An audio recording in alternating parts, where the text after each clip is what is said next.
to it. It's our leadership.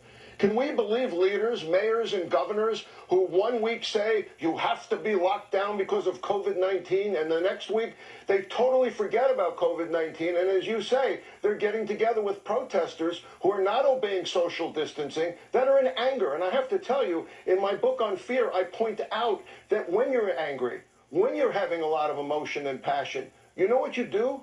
You don't take precautions. So they're handing out masks. Right? Jacob Fry in Minneapolis is handing out masks to everybody, and they're rubbing their masks, and they're spitting through their masks, and they're touching each other. Well, Minnesota has First Amendment. Now, I'm wondering what's going to happen to Minneapolis now with all of these protests and no social distancing.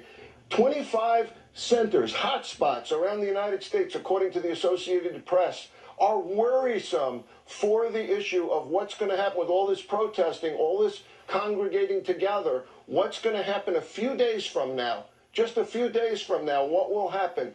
Will we see a spike in cases? And I want to tell you something interesting, Tucker. To me, this is a public health experiment. You and I have been saying from the beginning, we don't believe lockdowns work. We think they're draconian. We think they're unnecessary. Well, guess what they're doing? Our leaders are relieving the lockdowns by allowing people to congregate. So I am going to be able to come on this show next week and tell you lockdowns helped or they didn't, because they're being violated all across the country. And if we don't see a spike in cases as a result, we'll know that the media and our politicians were overhyping the lockdowns to get political gain. They made a mistake, though. They shifted over to First Amendment rights to protest and forgot about COVID-19. Well, if COVID-19 comes back, they're going to look awful foolish. And if it doesn't come back, they're going to look foolish, Tucker.